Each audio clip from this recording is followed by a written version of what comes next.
Ok, entonces vamos a empezar.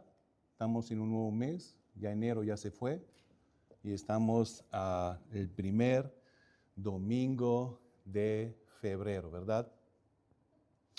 Un mes en el que la palabra amor se escuchará de una forma constante en este mes. La veremos a punto en las canciones, lo veremos en los mensajes, tarjetas y publicación en las redes sociales. Se hablará de amor para expresar afecto, para expresar aceptación y muchas veces también por conveniencia. Muchas personas hablan de amor, muchas personas buscan amor y casi todos creen saber lo que es el significado a punto de amar. Sin embargo, mientras más se usa esta palabra, más parece perder a punto a su verdadero significado, su verdadero sentido. Y el problema no es que la persona, el hombre no ame, sino que su amor siempre va a ser limitado, siempre va a ser frágil y es cambiante. En la vida diaria solemos llamar amor a lo que sentimos. Mi corazón, siento amor. Pero sabemos que el corazón es engañoso, dice que también es perverso y que solo Dios lo conoce. Entonces, este amor no tiene que, a veces lo llamamos amor a lo que sentimos, a lo que nos hace bien, a lo que satisface muchas veces nuestras expectativas. Pero cuando el amor se queda solo en emociones o en intereses personales, tarde o temprano va a fallar, y eso es claro. Por eso no es extraño ver a punto, tristemente, relaciones rotas, corazones heridos y a veces personas confundidas que aún hablando de amor, viven sin conocer este verdadero amor. La Escritura nos confronta con una verdad fundamental y es esta. El amor no se define desde el ser humano. No es el ser humano que define el amor, sino desde Dios. El amor no nace en el corazón del hombre, sino en el carácter eterno de un Dios santo, santo, santo. Por esa razón, el apóstol Juan no comienza hablando de sentimientos, sino estableciendo una realidad espiritual. El amor bíblico no es simplemente una emoción pasajera, sino una verdad revelada por Dios que transforma vidas. El contexto en el cual Juan está escribiendo es importante entenderlo, porque la iglesia estaba enfrentando falsas enseñanzas, un peligro o como una peligrosa separación entre lo que decían creer y la manera en que vivían. Había personas que afirmaban conocer a Dios, pero no reflejaban su amor en la forma en que trataban a los demás. Ante esta situación, Juan no apela a argumentos humanos ni a emociones. Él lleva a los creyentes al origen del amor. Nos recuerda que solo quien ha nacido de Dios puede amar verdaderamente, genuinamente, por un simple motivo, porque Dios es amor. Y aquí el texto nos llama a examinarnos con honestidad Juan no dice simplemente que Dios ama, sino que Dios es amor. No se trata solo de algo que Dios hace, sino de quién es Él. El amor no es un atributo más. Dios es omnipresente, omnipotente, todopoderoso. Entonces, no se trata de un atributo más, entre otros, sino es parte de su esencia, de lo que Dios es. Este amor no se queda oculto, no es algo escondido, ni tampoco algo teórico. Dios no solo habló de amor, Él lo mostró con hechos. Tomó la iniciativa, envió a su Hijo y dio vida a quienes estaban espiritualmente muertos. Como dice Romanos 5:8, pasaje que conocemos. Mas Dios muestra su amor para con nosotros en que aun siendo pecadores, dice, Cristo murió por nosotros. Perdón. Aquí el amor deja de ser algo como concepto y se convierte en una acción redentora. Por eso el mensaje que consideraremos hoy lleva como título el amor según Dios. Antes, pero, de entrar en el desarrollo del pasaje, es importante tener esto claro.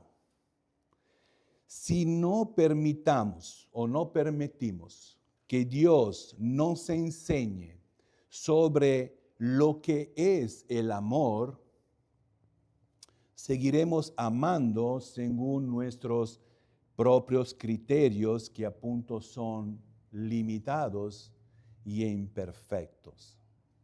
Pero cuando comprendemos el amor según Dios, nuestra fe se afirma, nuestras relaciones son transformadas y nuestra vida empieza a reflejar a aquel que nos amó primero, así a punto como nos recuerda 1 de Juan, el capítulo 4, el versículo 19. Y en esta mañana consideremos 4 verdades fundamentales que el apóstol Juan nos presenta en 1 de Juan, capítulo 4, versículos de 7 a 10. Y la primera verdad es que vemos en la exhortación al amor entre los creyentes. Después veremos el fundamento de la exhortación. Después la tercera es la manifestación del amor. Y el punto 4, la definición del amor bíblico. Entonces, si todavía no lo han hecho, por favor, le pido que abra su Biblia y me acompañe en 1 de Juan, capítulo 4, y mientras voy a dar lectura del versículo 7. 1 de Juan, capítulo 4, versículo 7, dice así la palabra de Dios. Amados, amémonos unos a otros, porque el amor es de Dios. Todo aquel que ama es nacido de Dios y conoce a Dios. Oremos. Amado Dios, Padre Celestial, te damos gracias nuevamente, Señor, por este día. Gracias, Padre, por traernos en tu casa, Señor. Gracias por tu palabras, que la tenemos en nuestras manos, Señor. Gracias por poder escudriñarla. Y gracias también porque tenemos también este privilegio de poder escucharla y edificarnos unos a otros. Te pido, Señor, que sea tú, Señor, en hablar en esta mañana, que podamos quitar quizá todos obstáculos que pueda impedir de poder atesorar tu palabra, Señor. Que nuestro oído pueda escuchar, en nuestro corazón pueda retenerla para poder aplicarlo en nuestro día a día. Y que todo este tiempo, Señor, sea siempre para enaltecer tu santo nombre, para magnificarte a ti, Señor, y para darte toda honra y gloria.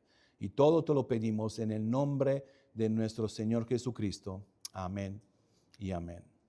Entonces, vamos a ver ahora el primer punto, la exhortación al amor entre los creyentes. Y ahí vemos en la primera parte del versículo 7.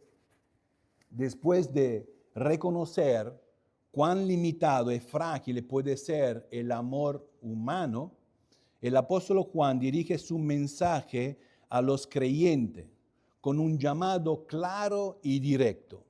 Juan no comienza con una larga explicación teológica, sino con una exhortación práctica. Él entiende que el amor verdadero no puede quedarse solamente en palabras o comunque en ideas. El amor debe hacerse visible en la manera en que los creyentes se relacionan entre sí. Juan se dirige a ellos llamándolos amados en primer lugar.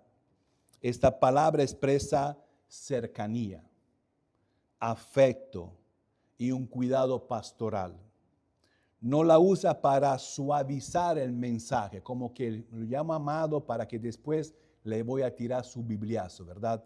No es así. No lo está usando para suavizar el mensaje, sino para recordarle quién ellos son. Son personas que han sido amados por Dios y que viven bajo esta realidad.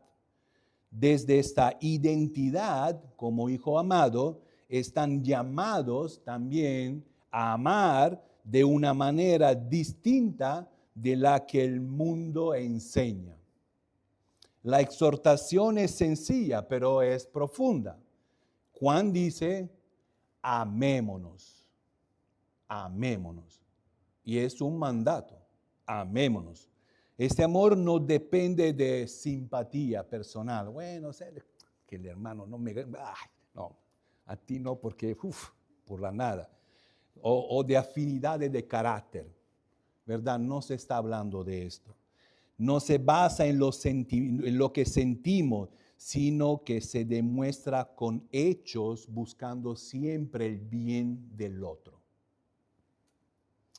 El mismo Juan lo aclara más adelante cuando él dice en el capítulo 3 de Primera de Juan, versículo 18, dice, no amemos, dice, de palabras, ni de lengua, sino dice de hechos y en verdad. Cuando Juan enseña cuando añade esta expresión, dice unos a otros, deja claro el alcance de esta exhortación. ¿Qué quiere decir?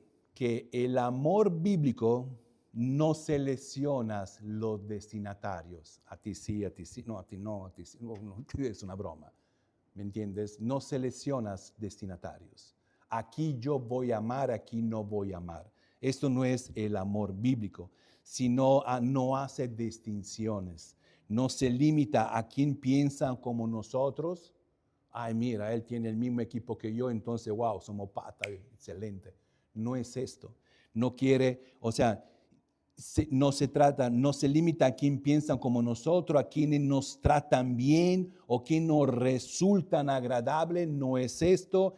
Aún existen diferencias entre nosotros y hay diferencias, ¿verdad? Aún estábamos hablando esta semana pasada, aún en mismo México, para hacer el ejemplo en México, usted sabe quién viene de arriba, del norte, quién viene del sur, quién va del pueblo, quién viene del rancho o de otra ciudad. Hay diferencia, ¿verdad? Hay diferencia. Imagínense, yo vengo de otra parte, quizá muchas diferencias más, pero no estamos hablando de esto. Aunque hay diferencia entre los creyentes, el llamado al amor es el mismo para todos.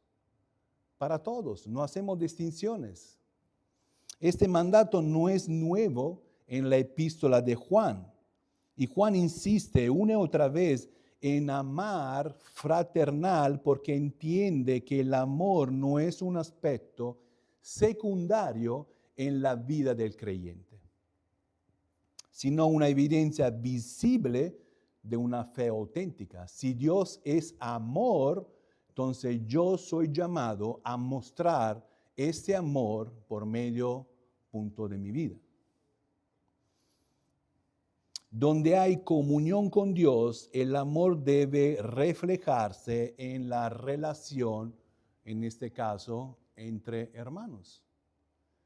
Por eso afirma en el capítulo 2, versículo 10, siempre de la primera epístola de Juan, el que ama a su hermano dice, permanece en la luz. Así Juan confronta a la iglesia con una verdad sencilla, pero también desafiante. El amor no se mide por lo que se dice, sino por cómo se sirve.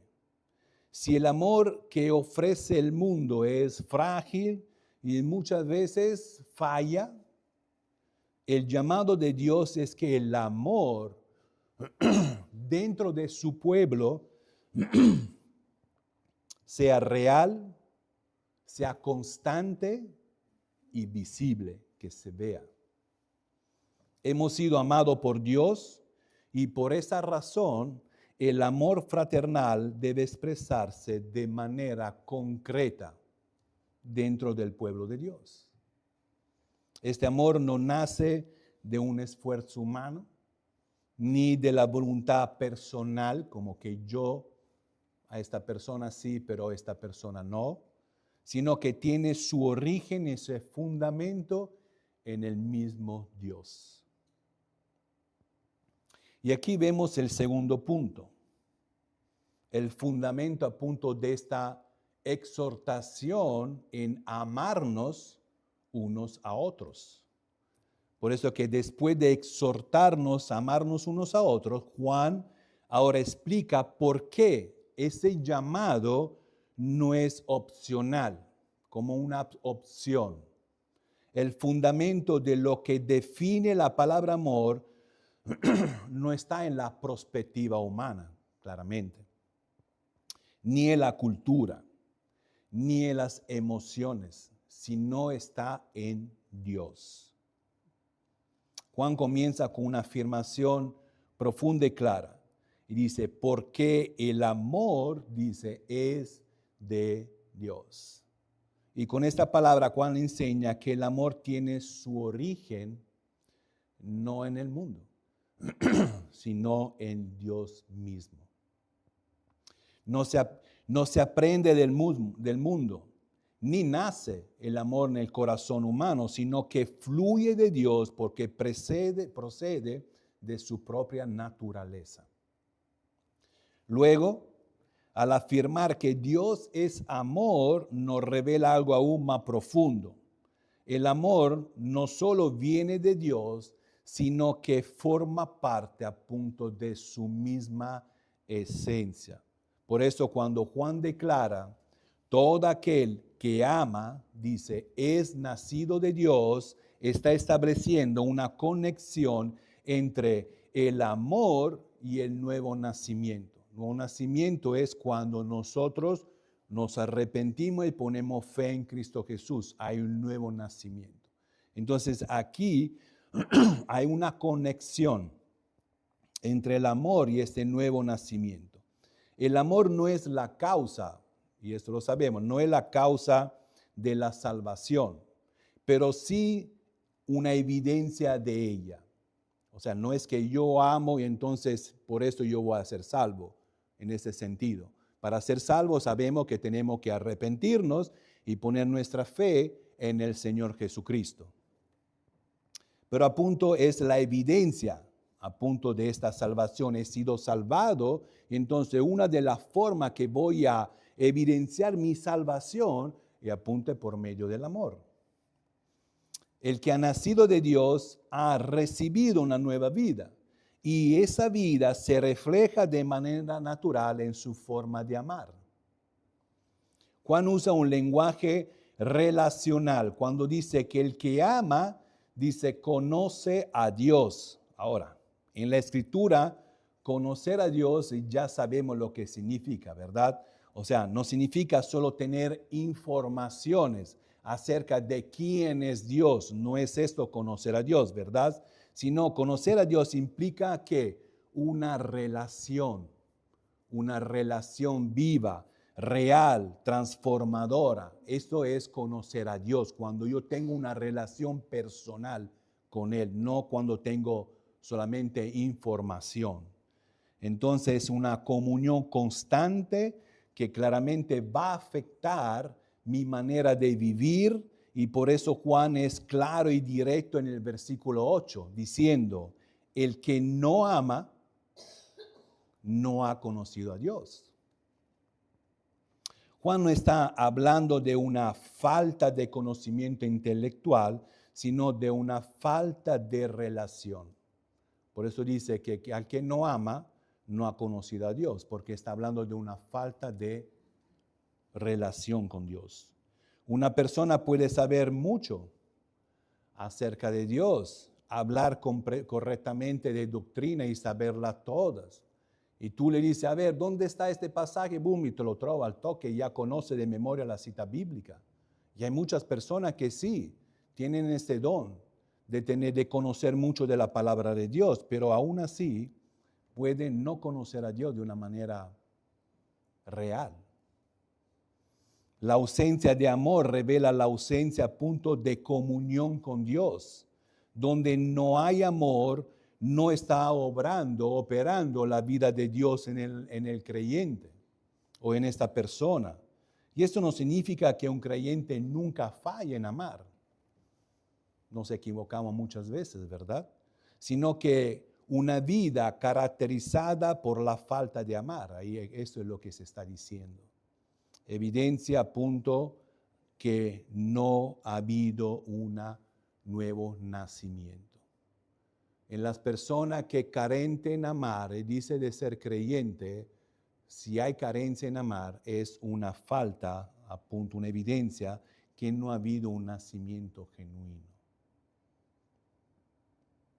De esta manera, Juan nos muestra de esta manera dos formas muy distintas de entender el amor. Por un lado está el amor del mundo, un amor que suele depender de intereses personales, que cambia con las circunstancias y cuando deja de recibir quizá algo que él espera a cambio, muchas veces se convierte en rechazo, incluso puede llegar hasta a odio. Y por otro lado tenemos a punto el amor que proviene de Dios, un amor que no depende de lo que el otro haga, sino de quién es Dios. Porque Dios es amor en su esencia, porque es lo que Él es. Jesús mismo habló de esta diferencia cuando dijo en Juan capítulo 15, versículo 19, si fuera así del mundo, el mundo, dice, amaría lo suyo. Pero porque no soy del mundo, el mundo dice, os aborrece. Por eso hay dos tipos de amor. El amor del mundo y el amor de Dios. Son dos cosas totalmente distintas. El amor que viene de Dios es distinto porque nace de un Dios cuya esencia a punto es amor. Por eso quien ha nacido de Él están llamados a reflejar ese amor en su manera de vivir. Aquí Juan nos conduce a una conclusión inevitable. O sea, lo que Dios es determina lo que sus hijos deben de ser. O sea, lo que Dios es determina lo que sus hijos deben de ser. Y en este caso, si Dios es amor, entonces, ¿qué tienen que hacer sus hijos? Mostrar este amor de Dios. Si Dios a punto es amor, lo que ha nacido de Él no pueden vivir a punto sin amar. Es importante aclarar que cuando Juan afirma que el amor es de Dios y que Dios es amor, está estableciendo el fundamento a punto del amor bíblico. Este amor no es selectivo, ¿verdad? Ahí lo vemos, no es selectivo. Dios envió a su Hijo Jesús solamente para un grupo de personas, no. Habla del mundo, ¿verdad? Y el mundo referido a personas. Entonces no se habla, cuando el amor de Dios a punto no es un amor selectivo, solamente exclusivo para algunas personas. Nosotros sabemos, Dios amó al mundo y envió a su Hijo Jesús. ¿Ok? Sabemos que algunos recibirán este amor, pero otros lo rechazarán. Pero no es selectivo y tampoco ni condicionado. Bueno, si hace esto entonces, o si no, no. Absolutamente no, es un regalo. Es la dádiva de Dios. Este amor es un regalo. ¿Lo recibe o lo rechazas? Entonces no es un amor selectivo ni condicionado. Se extiende al mundo entero, como a punto lo confirma Juan 3:16, porque de tal manera amó Dios al mundo, de tal manera amó Dios a las personas, de tal manera amó Dios a la humanidad. Y como hemos dicho, tristemente, habrá personas que seguirán rechazando y personas que lo van a recibir. Este amor comienza manifestándose entre los hermanos en la fe, como creyente, pero no se va a quedar solamente ahí. Aún el texto está hablando entre creyentes, ¿correcto? Juan está hablando a punto entre creyentes, pero no se va a quedar ahí, solamente entre creyentes nomás, ¿verdad? Debe extenderse hasta el próximo y alcanzar incluso a aquellos que quizá nos han hecho daños también, tal como el Señor Jesús lo enseñó cuando Él dijo, amad, dice, a vuestro enemigo, dice, y bendecid a los que os maldicen, en Mateo 5:44. Entonces, aunque el contexto es un contexto de creyente, Juan está hablando a creyente, pero por el texto bíblico, claramente nuestro amor no es solamente a los creyentes, sino para todos, ¿verdad? Si el amor tiene su origen en Dios y refleja quién Él es, entonces necesitamos ver cómo ese amor se manifestó de una forma o de una manera concreta. Y es precisamente lo que vamos a mostrar, o sea, lo que se mostrará en el punto siguiente, en el tercer punto, la manifestación del amor, y vemos el versículo 9. Después de afirmar Juan que el amor tiene su fundamento en Dios mismo, el apóstol Juan ahora nos muestra cómo ese amor se hizo visible. El amor de Dios no quedó a punto escondido, ¿verdad? Juan afirma que este amor, dice, se manifestó. Es decir, se hizo evidente de una forma concreta. No es algo escondido, que nadie lo vio, sino que se manifestó, se hizo evidente de manera concreta. Cuando Juan dice, en esto se mostró el amor de Dios, no está diciendo que el amor de Dios fue sacado.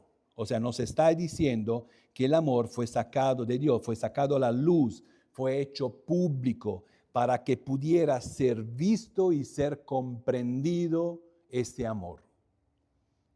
La manifestación del amor de Dios no comenzó como con palabras, sino con una acción decisiva. ¿Y cuál es esta acción decisiva del amor de Dios? Lo dice el mismo versículo. Dios envió a su Hijo unigénito al mundo. Esto muestra un amor de entrega. Un amor de entrega. Mirando el mundo en pecado, el que hace para la redención de aquello, por dar ese regalo de redención, Él sacrifica su Hijo. Es un amor de entrega, ¿verdad? Un amor que da lo mejor por el bien de otros. Jesucristo no comenzó en Belén. El texto dice que Dios lo envió, lo cual indica que el Hijo existía desde antes. Como declara la Escritura en Juan 1:14, y al que el Verbo fue hecho carne y habitó entre nosotros. El amor de Dios se hizo visible cuando el Hijo Eterno entró en el mundo, un mundo marcado por el pecado, el sufrimiento y la rebelión contra Dios.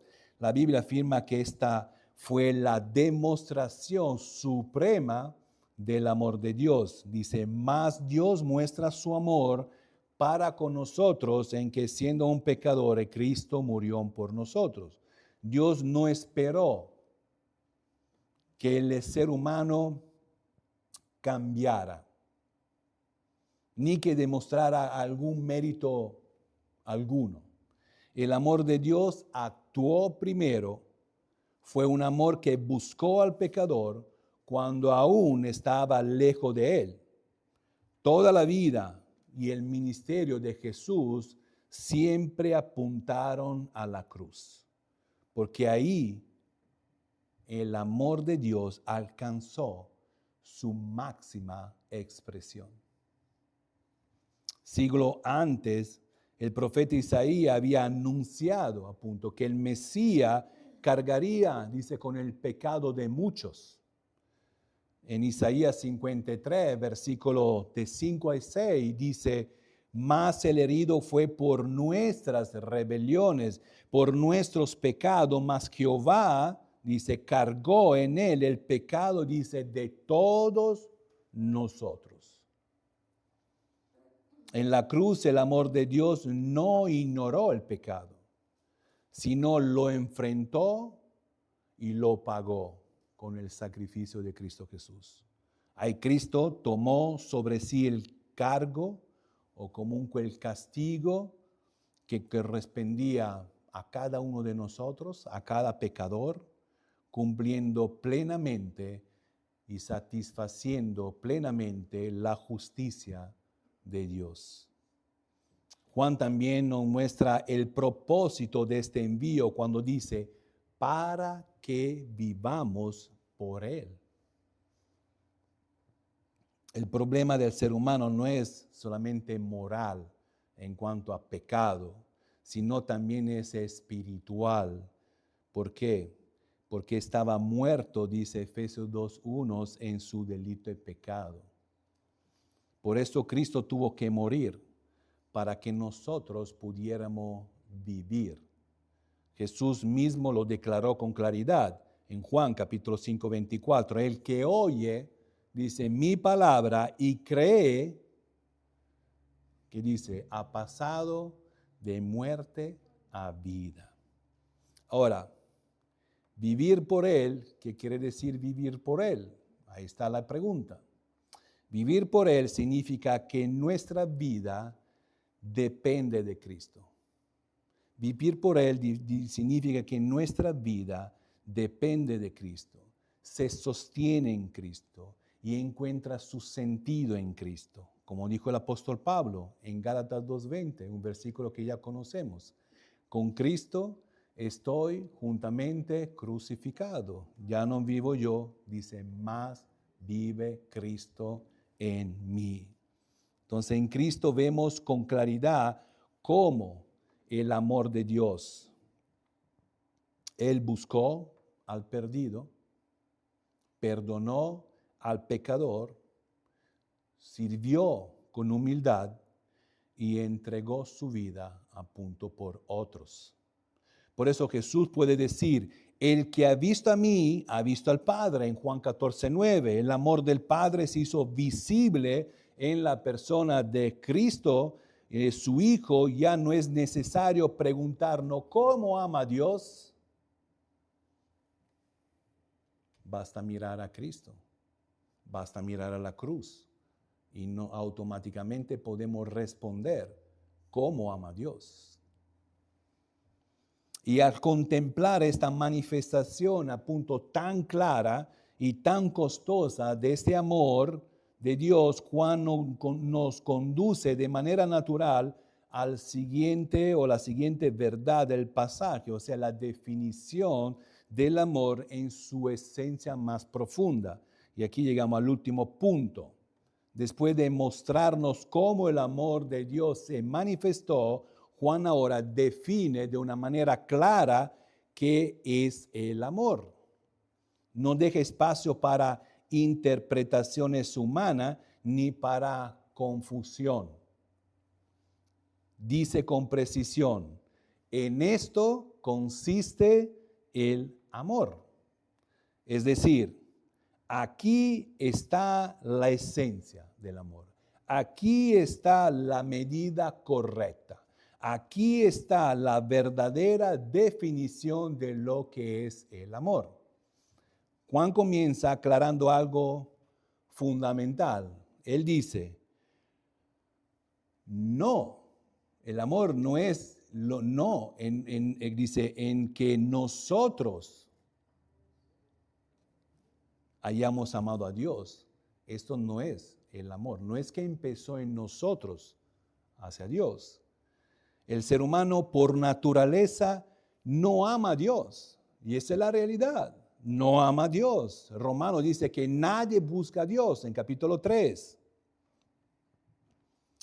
Y la Escritura describe al pecador como alguien apartado de Dios, indiferente a Él y aún dice enemigo suyo en Romanos 5 de 8 a 10. Desde el principio de la historia humana podemos ver eso. El hombre no buscó a Dios, sino que se escondió de Él. Y Génesis capítulo 3, versículo 8, después que comieron y pecaron, Adán y Eva se escondieron a la voz de Dios. Por eso la Biblia afirma con claridad, no hay quien busca a Dios. Capítulo 3 de Romanos, versículo 11. Esto nos muestra que el amor bíblico no se basa en mérito o en esfuerzo ni en iniciativas humanas. Nadie amó primero a Dios para merecer su amor. Nadie dio el primer paso. Nadie calificaba para ser amado. Si el amor dependiera del ser humano, nunca habría comenzado. Y esa es la realidad. Pero Juan introduce el contraste central en este pasaje, sino en que Él nos amó a nosotros. Aquí está el corazón del Evangelio. Dios amó primero. Dios actuó cuando no había respuesta. Dios actuó cuando no había arrepentimiento y cuando no había búsqueda. Este es el amor que define a Dios y que define el amor verdadero. Ese amor no se quedó en una intención ni una emoción. Juan añade y envió a su Hijo, dice, en propiciación por nuestros pecados. Entonces, el amor bíblico siempre expresa una entrega. La palabra propiciación nos recuerda que el problema del ser humano no era solo la distancia, estar distanciado de Dios. No era solo esto, sino el pecado delante de un Dios santo. El pecado merecía juicio porque Dios es un Dios santo y alguien tenía que cargar a punto con esta culpa. En la cruz, Jesucristo tomó nuestro lugar, recibió a punto el castigo que nosotros merecíamos y abrió el camino para que pudiéramos ser perdonados. Así como la Escritura lo dice. En Romanos 3:25, a quien Dios puso como propiciación por medio de la fe en su sangre. Dios no pasó por alto el pecado, Él lo resolvió por medio de Cristo. Por eso que el amor bíblico no ignora la justicia de Dios, sino que la satisface plenamente a través del sacrificio de su Hijo. Por eso el amor no se define por lo que sentimos, sino por lo que Dios hizo a favor de la humanidad. Y en resumen, el amor bíblico es esto. Dios amó a personas que no le amaban, que vivían en rebelión contra Él, tomando la iniciativa, entregando a su Hijo para proveer el perdón a punto de pecados. Y esta verdad que afirma la Escritura en el versículo 19 del capítulo 4 de Primera de Juan, lo hemos leído al principio. Nosotros le amamos a Él, o comunque podemos decir, nosotros podemos amarles a Él simplemente porque Él nos amó primero.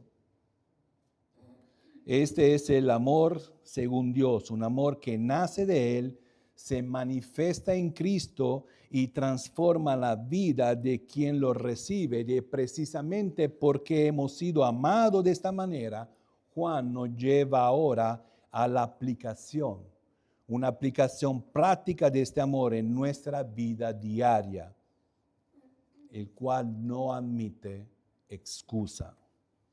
Versículo 11 dice así: amados,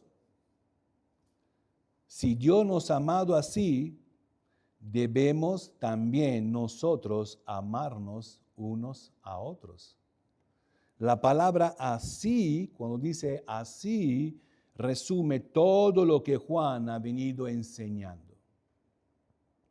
Dios nos amó cuando no lo buscábamos, cuando no lo merecíamos, tomando Él la iniciativa y pagando el precio de este amor en la cruz.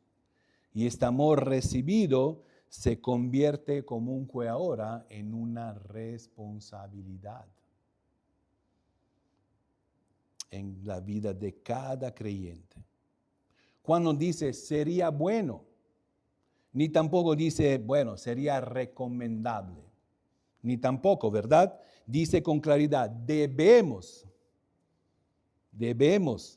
Entonces, amar no es una opción para el creyente, es una respuesta necesaria al amor de Dios. Así que esto marca un contraste claro a punto con el amor del mundo. El mundo ama mientras recibe algo a cambio y se aparta cuando quizá amar cuesta.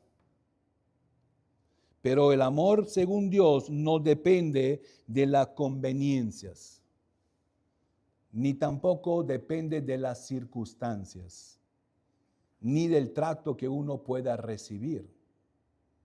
El amor del creyente es una respuesta al amor recibido de Dios en Cristo Jesús. Por eso cuando nosotros amamos a una persona que quizá nos ha ofendido o nos ha hecho algún daño, esta es una manifestación del amor que hemos recibido de Dios por medio de Cristo Jesús. Por esta razón el creyente no puede vivir con indiferencia. No ama porque el otro lo merece, sino porque Dios lo amó primero. No ama solo cuando es fácil. Hoy, pata chévere hoy. Absolutamente no. Sino porque ha sido transformado por un amor que tomó iniciativa y pagó el precio por él. Ese amor se refleja y se manifiesta en nuestra manera de vivir a punto con los demás, para la gloria de aquel que nos amó primero. Entonces, para terminar,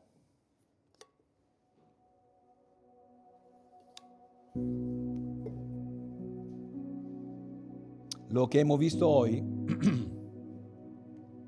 nos recuerda que el amor, tal como el mundo lo define, es limitado. Es cambiante y en muchas veces también es condicionado. El mundo habla de amor, pero lo define desde emociones, lo define desde intereses y conveniencias. Ama mientras recibe, y si no recibe, entonces ya se aparta. Frente a este concepto, la palabra de Dios nos ha mostrado un amor completamente distinto, diferente. Un amor que no nace a punto del ser humano, sino que tiene su origen en el mismo Dios. Aprendimos que el amor, este amor genuino, este amor verdadero, no comenzó con nosotros, sino en Dios. No fue el hombre quien buscó a Dios, sino Dios que amó primero y Él envió a su Hijo para morir por el mundo. Este amor no ignoró la realidad del pecado, ni la pasó por alto, sino que la enfrentó. Y la enfrentó de una manera definitiva en la cruz.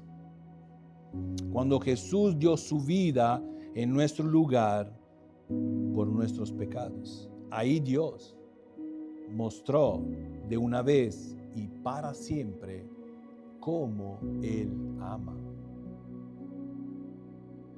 Mientras el amor del mundo es inestable, muchas veces falla, el amor de Dios es firme, es santo, es un amor constante. Por eso en esta mañana necesitamos detenernos y examinarnos. ¿Estoy entendiendo el amor según el mundo lo define o entiendo el amor según cómo lo entiende el mundo o según Dios? ¿Se nota el amor de Dios en mi trato con los demás? ¿Estoy viviendo como alguien que ha sido amado por Dios? Y esta es una verdad que tenemos que guardar a punto en nuestro corazón. Hemos sido amados por Dios con un amor que el mundo no puede ofrecer. Hemos sido amados por Dios con un amor que el mundo no puede ofrecer. Y este amor debe reflejarse en nuestras relaciones entre hermanos, también reflejarse con nuestro prójimo y nuestra manera de vivir siempre para la gloria de Dios, para la gloria de aquel que nos ha amado primero.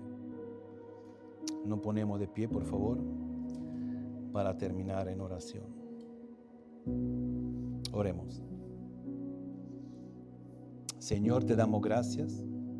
Te damos gracias en esta mañana por tu palabra, pero te damos gracias también por recordarnos que hoy este amor verdadero tiene su origen en ti.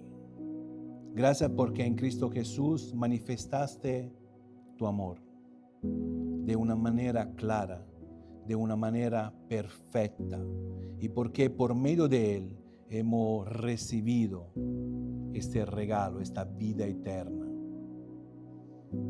Reconocemos que muchas veces hemos reducido el amor a quizás a palabras o a sentimientos y no lo hemos vivido como tú nos enseñas.